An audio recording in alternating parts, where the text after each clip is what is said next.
트럼프 행정부에서 지금 하려고 하는 게 도대체 뭘까요? 그러니까 어떻게 보면 이란 전쟁은 일어날 전쟁이었었던 거죠. 최종 키워드의 탑은 뭐냐면 안보예요. 안보를 위해서 핵심 산업이 있어야 돼요. 미국으로서 AI는 절대 질 수 없는 거죠. 그 끝은 어디냐면 결국에 돈 풀기입니다. 돈 풀기.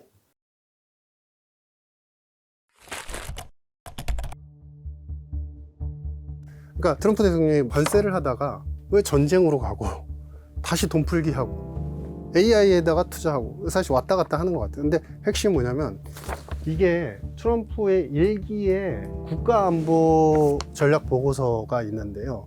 이 국가안보 전략 보고서에 모든 것들이 힌트가 다 나와 있습니다. 최종 키워드의 탑은 뭐냐면 안보예요. 안보를 위해서 관세를 실시를 한다라고 표현이 돼요.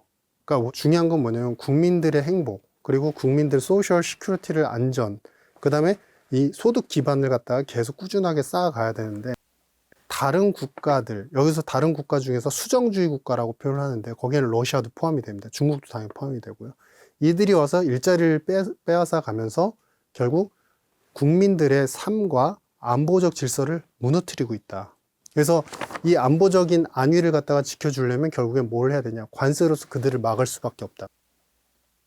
그래서 관세가 안보에 사용되는 수단이라는 것을 하나 명시를 해주고 있고요. 두 번째는 이제 정말 군사적 안보로 넘어가서 이 이야기들이 어떻게 풀어지냐면 수정주의 국가, 러시아, 중국 관련된 세력들이 아시아 태평양 지역에서의 위기감을 계속 조성을 하고 있다. 그래서 우리는 더 강한 미국으로서 군사력을 가져야 된다라는 표현을 합니다. 그러니까 이 두 가지가 표면적으로는 이건 경제정책이고 이거는 전쟁인데 사실 하나의 틀로서 집약되는 게 키워드가 바로 안보라는 거죠. 근데 그러면은 이 안보는 또 우리가 더 멀리 가가지고 속안으로 들어가면 또 뭐가 있을까라고 생각해 보시면 닉슨이 있어요.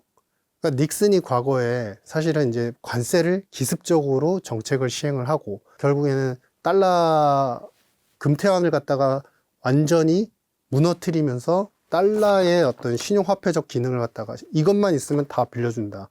그리고 두 번째는 뭐냐면은 각자 안보를 지켜라.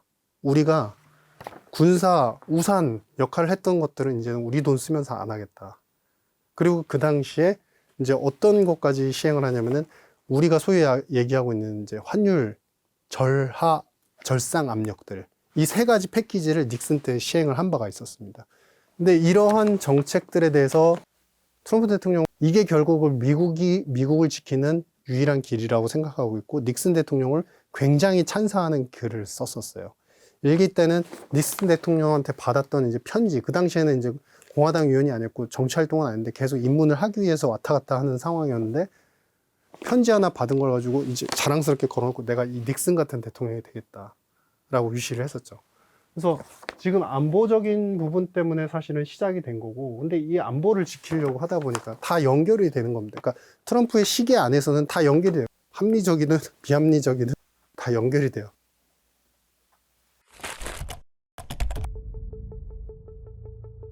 안보를 지키기 위해서는 일단 경제적으로 안보가 형성이 돼야 된다고 그랬잖아요. 소득의 질과 그 다음에 소셜 시큐리티가 안정화가 돼야 된다. 근데 그러려면 핵심 산업이 있어야 돼요. 근데 국제 노동무역 그 위원회에서 조사한 바에 따르면은 미국의 노동자의 노동 질적 속성은 1990년대 이후로 계속 우하향합니다. 기본적으로 우리가 생각해보면 미국 노동자들은 학번은 어쨌든 다 좋을 거잖아요. 평균. 미국 대학에 나왔을 가능성이 크니까. 근데 계속 떨어져요. 그러니까 왜 그런지 촘촘히 생각해보면 두 가지 요소가 가장 저하된 걸로 나타납니다. 뭐냐면은 기술, 두 번째는 기관이나 자신이 속한 기업에 대한 로열티들이 상당히 떨어져 있는 상태인 거예요. 그럼 이걸 무마하려면 어떻게 해야 되죠? 어차피 전통 산업군은 이미 미국이 2000년대 초반에 중국하고 자유무역 협정을 맺고서 MFN을 갖다가 맺으면서 우리는 금융적으로 부자가 되면서 너희들 물건을 사줄 테니까 너희들이 생산을 해라. 생산 기지로서 인정하는 순간 90년대 어떤 산업혁명을 이뤘던 철강, 자동차, 화학, 알루미늄 이런 산업은 이미 중국과 그 관련 국가들은 다 줘버리는 셈이에요. 이미 다 나가버렸어요. 그러니까 가성비를 못 맞추는 거예요. 물론 공장이 있죠, 미국에도. 근데 가성비를 못 맞추는 구조입니다. 그런 상태에서 돌이켜서 이제 자꾸 뭘 만들려고 하니까 그럼 뭐냐? 테크밖에 안 남은 거예요. 이들 입장에서. 그 테크의 꽃으로 표현되는 게 AI인 거죠. 왜 AI는 절대 질 수 없는 거죠. 딥시크나 뭐 이런 어떤 한 상황에서도 질 수 없는 거예요. 중국에서 밀리는 안 되는 거예요. 그래서 이제 그것이 결국엔 경제적 안보를 이룬다고 생각을 했는데, 근데 문제는 뭐냐면 우리가 소프트웨어 기업이나 반도체 기업들이 모두 다 오롯이 자원과 에너지 없이 생산되는 거는 사실은 존재하지 않죠. 반도체조차도 히토류와 그 외에 로봇 같은 경우도 네오디듐이라는 이제 히토를 통해서 또 로봇 관절이 만들어지고 하니까 거기에다가 지금 또 패권 경쟁을 이렇게 싸우고 있는 게 뭐죠? 우주항공 산업이잖아요. 안테나, 레이더, 위성 산업에서도 결국에 광섬유 케이블이 쓰여져요. 이것도 또 원자재가 필요한 상황인 거예요. 그러니까 이게 결국엔 트럼프 대통령이 이제 안보에 대한 이야기를 하면서 24년도 하반기에 이제 스티븐 마이런 보고서에 나와 있죠. 그러니까 거기서 결국에 자원을 갖고서 제조업 국가로 가야 되고 제조업 국가를 가는 데 있어서 거기에서 키워드는 뭐냐면은 달러 약세가 필요하다. 달러 약세를 결국에 만들려면은 그동안에 자신들은 트리핀 딜레마라고 해서 무역 수지가 적자인 국가임에도 불구하고 다른 나라들의 달러가 많이 나가서 그 달러가 다시 돌아오는 금융화 과정, 결국 달러 채권 사고 달러 자산 사고 이런 과정 속에서 원래 요만큼의 가치여야 되는데 이만큼 올라갔다. 그래서 이거는 이제는 달러를 이용한 세일즈는 안 하겠다. 그러면서 그 당시에 이제 발언한 게 그러면 이제는 우리는 금이나 암호화폐를 팔겠어. 재정으로 그걸로 충당을 할게라고 이제 표현을 하죠. 그래서 그러면서 동시에 얘기했던 게 뭐냐면은 이제 자원에 대한 이야기들을 합니다. 그러니까 자원은 사실은 결국에 있어야 된다.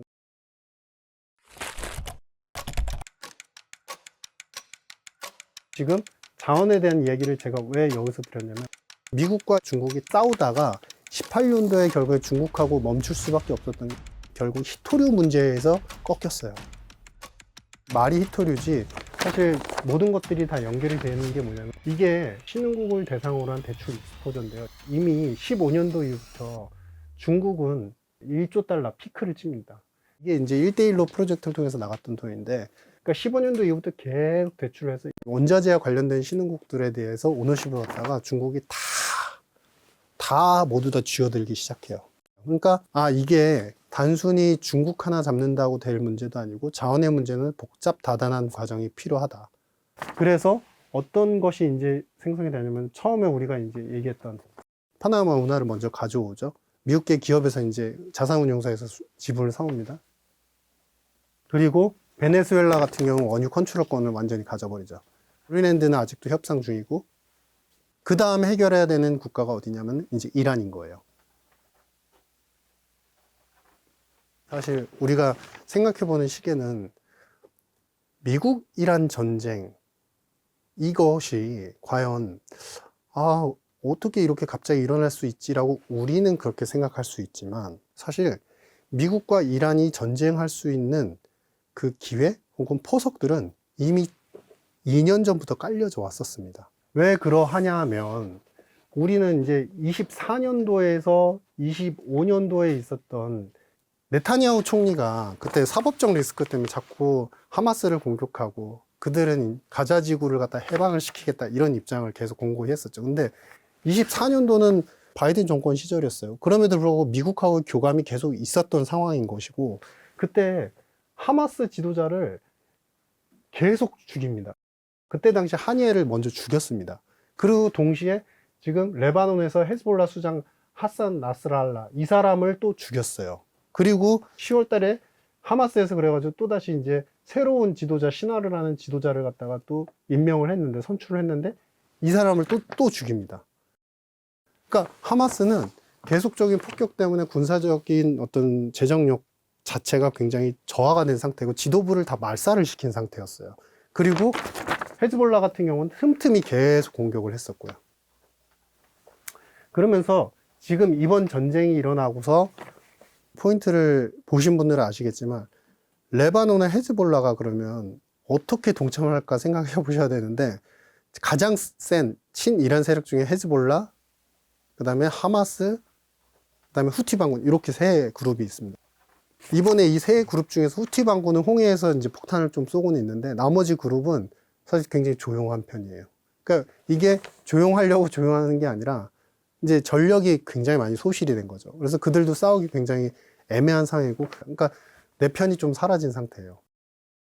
여러분들 기억하시겠지만 작년도에 무슨 일이 있었죠? 작년도에 25년도 6월에 이미 이란에 대해서 이스라엘과 함께 미국이 이미 공습을 통해서 핵 농축이 되어 있다라고 추정되는 시설을 이미 폭격을 해서 터뜨리고 간 적이 있었습니다.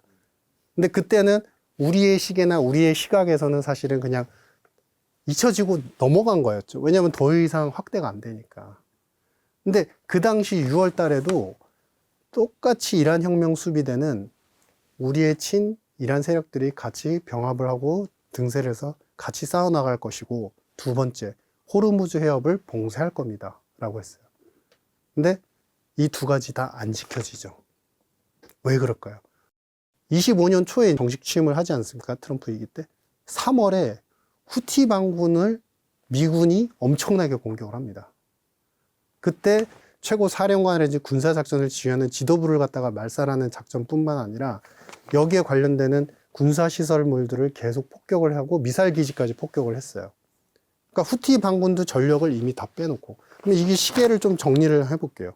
24년도는 바이든 정부 때였지만 그때 미국이 이 중동 지역에서의 미국이 삼은 대리은 누구냐면 이스라엘과 UAE, 그 다음에 사우디, 이 대표 축이 사실 그 당시에 계속 무너져가는, 그러니까 힘을 못 쓰고 있는 과정이었었고, 그런 과정 속에서 이스라엘이 계속적으로 공격을 하면서 이 세력들을 계속 억누른 상태였었고, 취임 직후에 후티 반군 같은 경우 이제 또 말살하는 작전에 들어갔고, 그 다음에 25년도 6월 달에는 포르도하고 나탄스를 갖다가 한번 공격을 하고, 그때 이미 미국에서 이제 트럼프 대통령이 빠지면서 어떤 발언을 하냐면 새로운 지도자가 필요할 것 같다 라는 암시를 해놓고 나와요. 그리고 나서 작년 6월부터 지금 거의 한 9개월 정도 시간이 흐른 겁니다. 그러니까 어떻게 보면 이 전쟁은 이미 일어날 전쟁이었었던 거죠. 다시 이제 이쪽으로 와서 그러면은 원자재에 대한 패권을 가져야 된다. 제가 이제 계속 강조해 드렸던 게 뭐냐면 안보로 시작이 되잖아요. 키워드가. 안보로 시작이 돼서 딱 흘러가요. 이 정책도 필요하고 관세 정책도 필요하고 원자재도 해야 되고 다 필요해요. 근데 그 끝은 어디냐면 사실 돈 풀기입니다. 돈 풀기.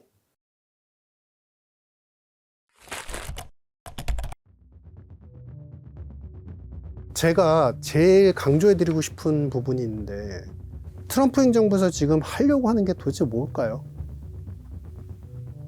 완벽한 제국주의입니다, 이거는. 영토, 원자재, 그 다음에 통화에 대해서까지. 우리는 우리나라의 시각에서 바라봤을 때는 이제 서클이 발행하는 스테이블 코인이 잘 된다. 그러면은, 아, 그쪽은 잘 되겠네. 그럼 뭐 코인 사야 돼? 여기에서 시각이 머무르잖아요.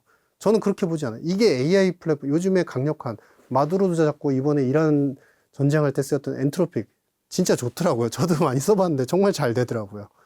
실수도 인정 빨리 하더라고요. 그래서 뭐냐면은 이게 결국에 AI라는 플랫폼하고 달러 위주의 스테이블 코인이 다 결합이 되면 어떻게 될까? 굉장히 단순합니다. 달러는 현물 화폐로 존재하는데 스테이블 코인은 선물 화폐처럼 디지털 화폐, 디지털 달러로 쓰여집니다. 물론 발행 주체자는 정부가 아니겠죠. 민간 기관, 서클 같은 기관이겠죠. 근데 그러면서 우리는 거기에서 초점이 여기 돈이 많이 쌓이면 국채 투자하니까 국채에 대해서 충분한 여력을 만든다. 물론 그것도 맞아요. 근데 여기에 본질적인 초점은 뭐냐면 AI라는 플랫폼하고 원래 있던 달러가 있고 그 다음에 스테이블 달러. 이게 결합이 되면 뭐가 될까요?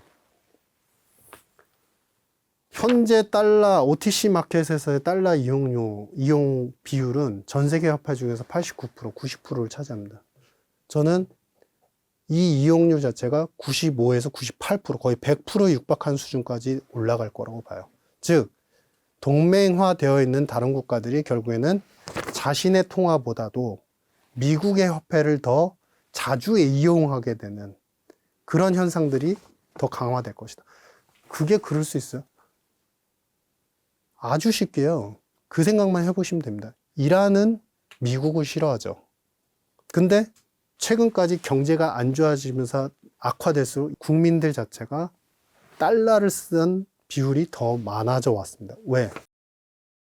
화폐 가치가 지켜주지 못한다는 불안함 때문에. 물론 그 수요가 결국 비트코인의 수요도 만들긴 했어요.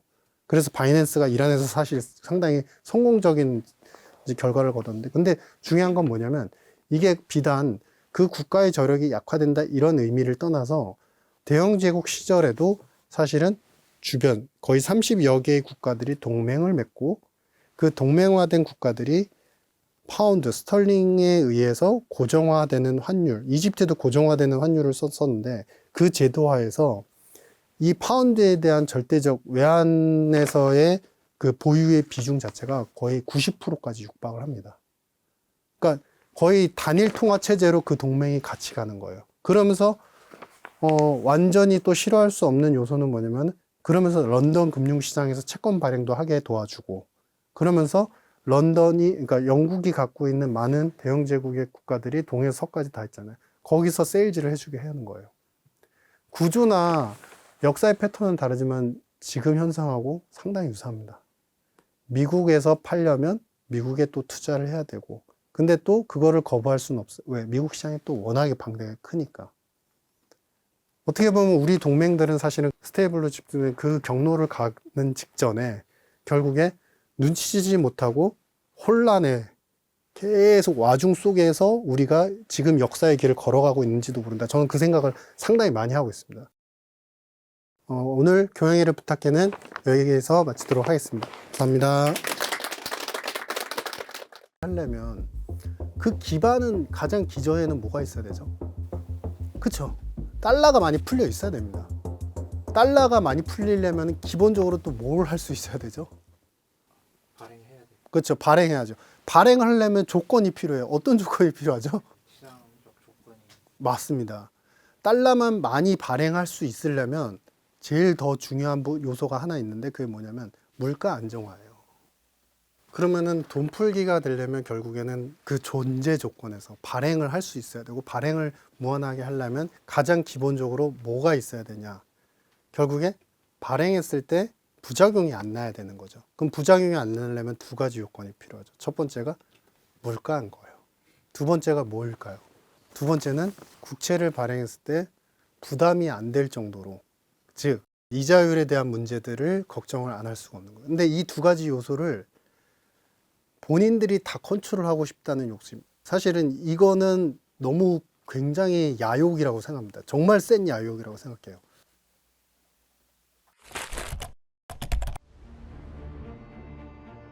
근데 이미 그 야욕을 조금 충족해 줬던 국가가 있었어요.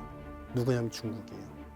전쟁이라는 빌미로, 그 다음에 미국에서 외톨이가 된 존재라는 이유만으로 이란 원유 비중 사실 거의 90%까지 중국에 디시돼서 나갔잖아요. 베네수엘라도 사실은 공식적으로 집계된 거는 50%, 60%지만 비공식 선박을 통해서 나간 걸 보면 거의 90%라고 봐요. 여기에 이제 러시아까지 만약에 계속적으로 중국에 싸게 판다고 한다면, 근데 그 국가들이 미국 중심으로 공급 주체가 바뀌어버리고 미국이 이 가격에 팔겠다라는 가격으로 컨트롤 능력이 생기면 어떻게 될까요? 이미 오펙 플러스 갖고 있고 비정상 원유 생산 국가였던 베네수엘라, 이란, 러시아까지 다 미국이 컨트롤 능력이 있다. 그러면 미국이 말하는 대로 원유 가격, WTI 가격은 형성이 되는 겁니다. 그럼 자신들이 불편하다면 유가 높여놓고, 자신들이 다시 편해지고 싶다, 그래서 유가를 다시 낮춰버리고, 그리고 돈을 풀면 되는 거예요. 이거를 잠깐 보여준 사례가 바로 중국인 겁니다. 최근 2년 동안 내수술래기라는 명분하에 단 한 번도 적자 재정을 만들지 않았던 중국 인민정부 자체가 적자를 인정을 해주고, 그 다음에 인민은행은 절대로 미국이 하고 서방이 했던 국채 매입에 대해서는 하면 안 된다라는 부정적인 얘기를 항상 해왔어요. 언제? 2008년 금융위기에. 저런 짓을 우리는 안 해도 우리는 건전한 재정 때문에 잘 살 수 있다 그랬는데 최근에 국채 매입까지 해주고 있어요. 그러니까 돈을 어마무시하게 풀 수 있는 그 배경은 계속 에너지 가격이 디시된 가격에서 디플레이션이 존재하니까 돈을 풀 수 있는 명분이 생긴 거고. 근데 지금 이란 전쟁이 터졌어요. 이란 전쟁이 터졌는데 지금 그 다음 타자는 제가 타깃은 어디로 가냐. 제가 보는 지금 견해로는 러시아입니다. 근데 러시아는 몸집과 이 체력 자체가 달라요. 급이 달라요. 러우 전쟁은 국지전으로 했으니까 군사력이 밀린다 이러지만 사실은 미소 냉전 때를 생각을 해보시면 미사일, 인공위성, 핵기술 전 세계 거의 1위였습니다. 1957년도에 스푸트니크를 처음 발사해가지고 미국의 나사를 갖다가 건립하게 자극을 준 게 어디냐면 러시아예요. 그러니까 여기는 함부로 무력으로 건드려서는 안 돼요. 근데 중요한 핵심 포인트가 뭐냐면 이미 트럼프가 선출이 된 직후에 24년도 12월에 이미 미국이 제재로 걸어놨던 러시아 은행의 제재를 임시로 풀어버렸습니다.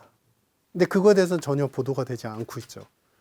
근데 푸틴은 이거는 이제 제가 행간의 의미로 추측한 건데 푸틴이 요구하는 나 너희 편으로 갈게. 중국으로 더 이상 거래 안 하고 너희 편으로 갈 테니까.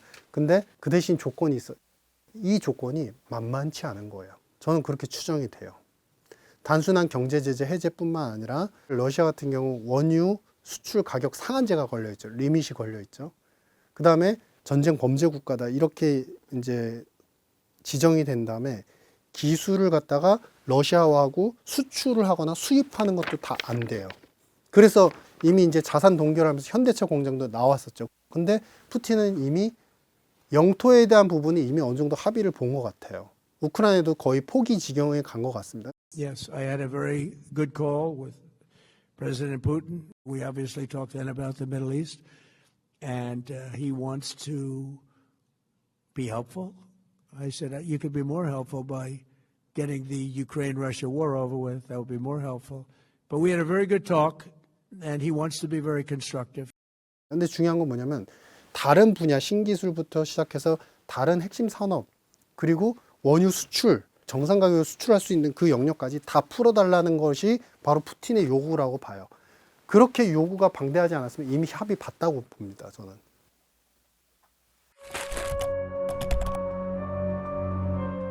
근데 그러면 러시아가 왜 그럴까?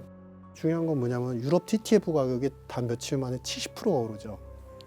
유럽이 그러니까 뭘 얘기하죠? 이렇게 원유 가격이 불안정할 거면 차라리 전쟁이 지속이 돼서 당장 급하니까. 왜냐면 지금 프랑스, 독일 지금 그동안에 자꾸 중국 쪽을 기웃기웃했던 것도 에너지 때문에 전쟁 범죄 국가이기 때문에 러시아하고 커트를 해놨는데 이게 지금 시간이 거의 3년, 4년 흘러갔지 않습니까? 버티기가 힘든 거예요. 그때 내세웠던 전략은 뭐였어요? 신재생으로 간다. 근데 배터리 완전히 전기차하는 전략들 멈췄잖아요. 왜냐하면 그게 배터리나 신재생으로 가는 게 다 신재생 뱅크를 각 ECB를 중심으로 해서 지역 은행들이 출자를 해서 만들었는데 돈이 부족한 거예요, 이제는.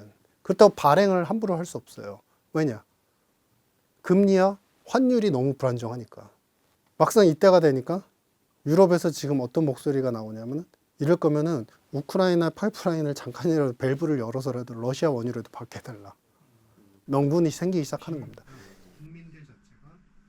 이 러시아가 요구했던 이런 여러 가지 패키지에 대한 혜택들은 사실 트럼프 혼자 결정할 수 있는 일이 아니에요.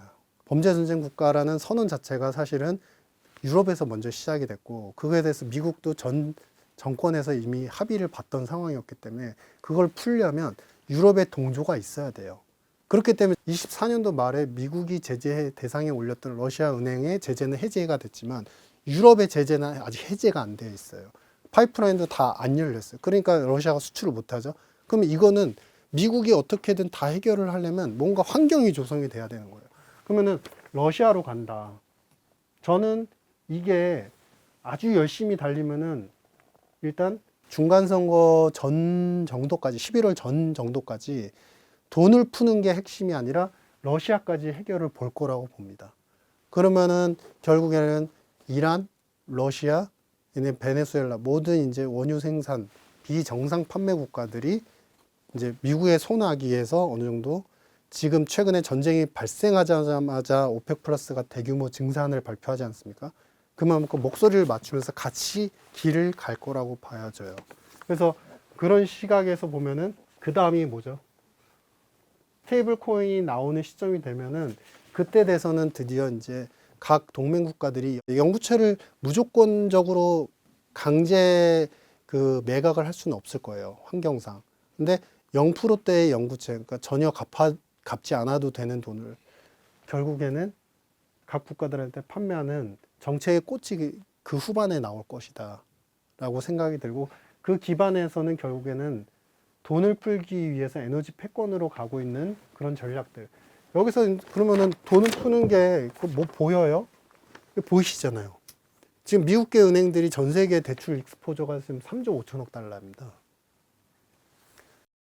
그러니까 내수에서 푼 대출 그 리스와 포함해서 대출의 상업은행들의 익스포저가 지금 18조 달러 정도 되거든요.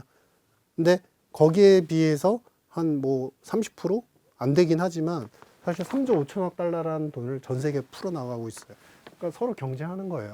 내 돈 먼저 써, 내 돈 먼저 써.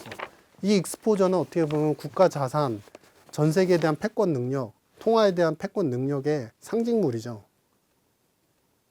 근데 결론은 다시 돌아가는 거예요. 풀려면 어떻게 해야 돼?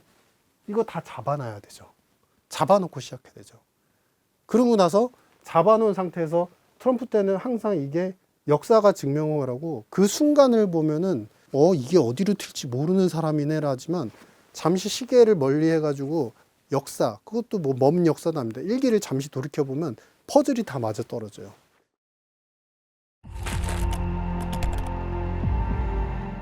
트럼프 대통령이 일기 때 취임하자마자 뭐 했어요?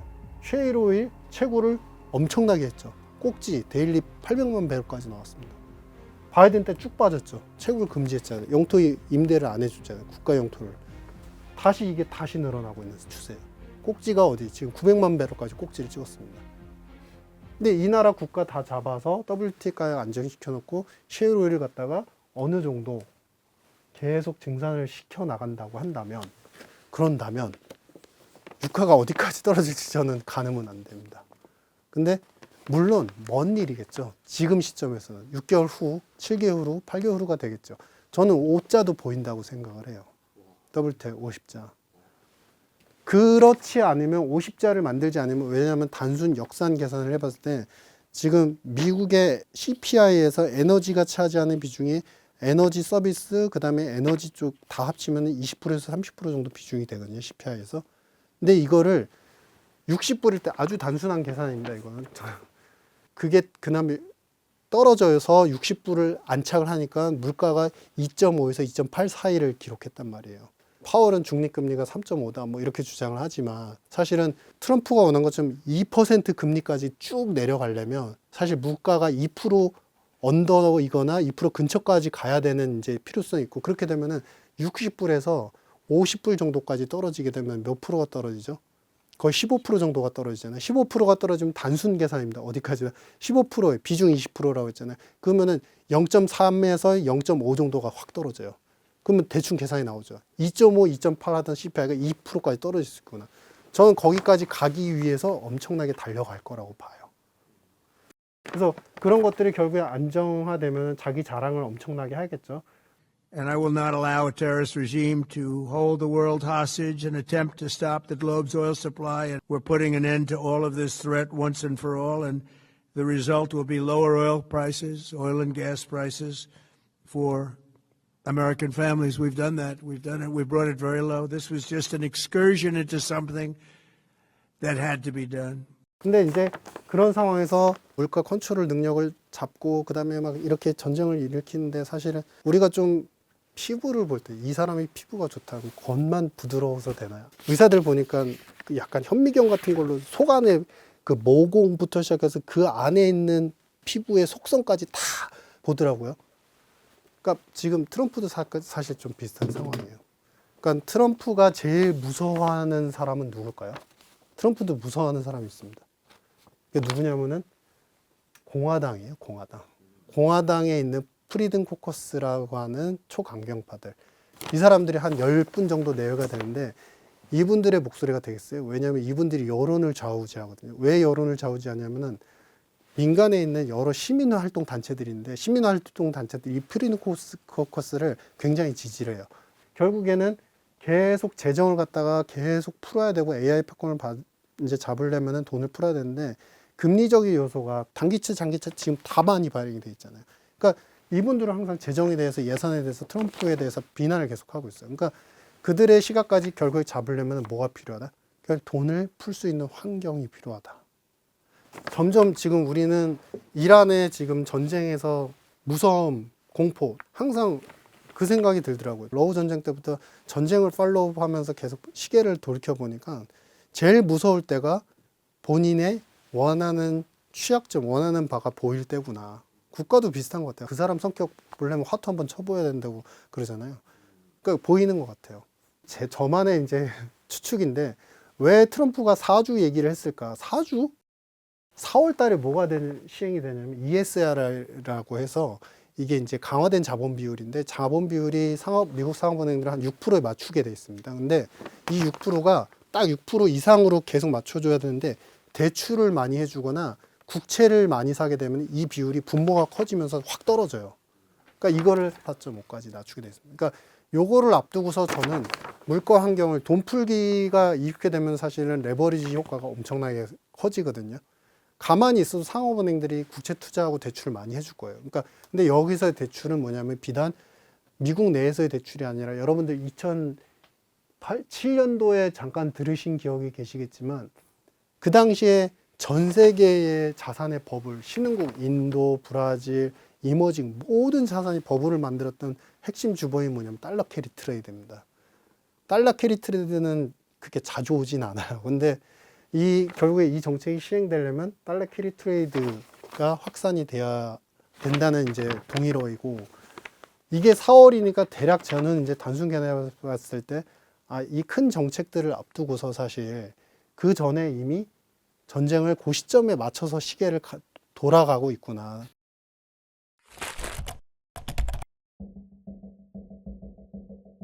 근데 중요한 건 뭐냐면 돈 풀기가 되려면 결국에는 스테이블 코인이라는 것들을 가져와서 정리화된 통화로 이제 인식이 되면 사실 스테이블 코인 가지고 그 디파이가 장사를 하기 시작할 거예요. 사실은 이미도 지금 디파이라는 서비스가 있잖아요.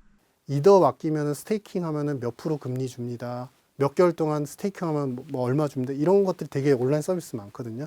근데 지금 같은 경우는 비트코인이나 이더리움, USDC 그런 것들을 사용하는 비중은 아직까지는 투자자 쪽의 비중이 아직은 많죠. 미국은 물론 이제 결제 수요가 많이 올라오기 시작했습니다.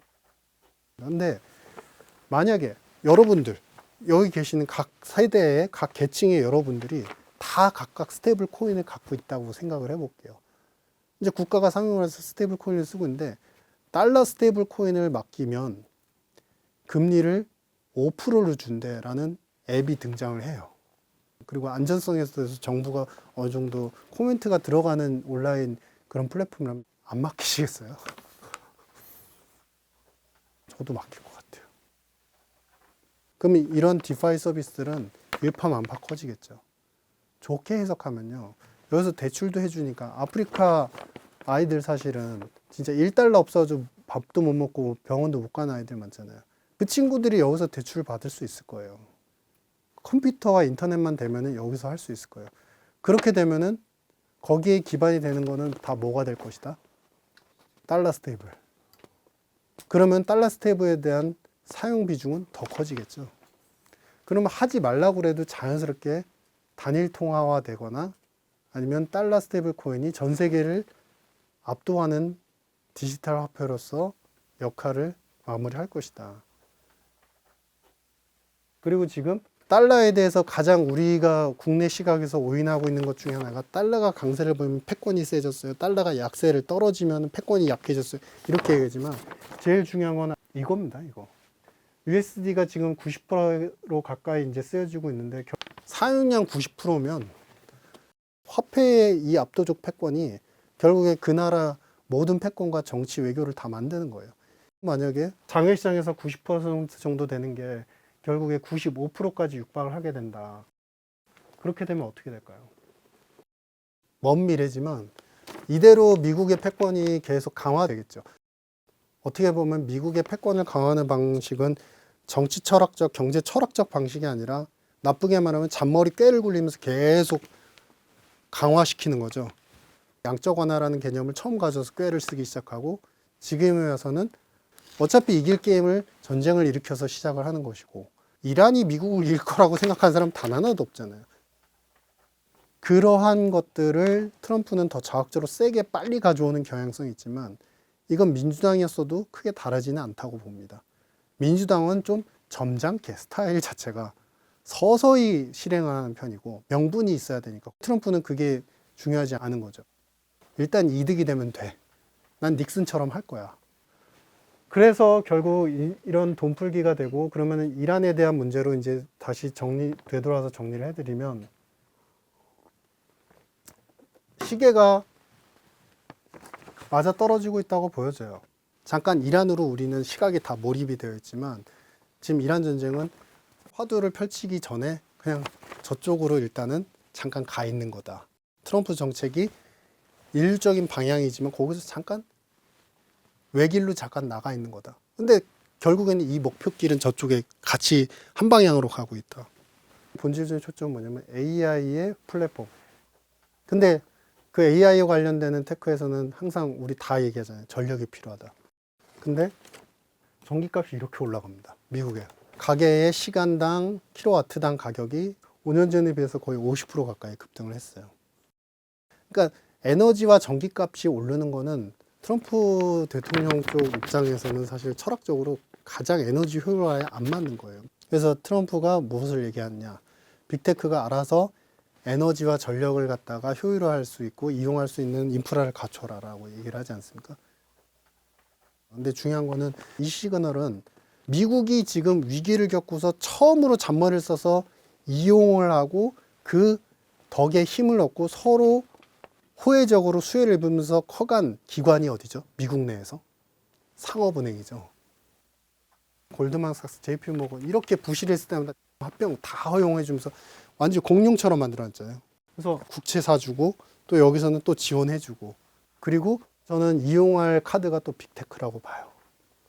빅테크의 현금 흐름이 앞으로 가면 갈수록 더 좋아지겠죠. 지금 부채 리스크도 많은 기업들도 있지만 애플이 됐든 아니면 엔비디아가 됐든 최근에 부각이 된 브로드컴이 됐든 상위에 올라서는 이 빅테크 기업들은 상당한 많은 돈을 갖게 될 것이고 그래서 이 기업들한테 은행업에 대한 인가를 해줘야 된다라고 표현하는 건 뭐냐면 결국에 저는 그건 볼모라고 봅니다. 그게 다 바로 똑같은 논리입니다.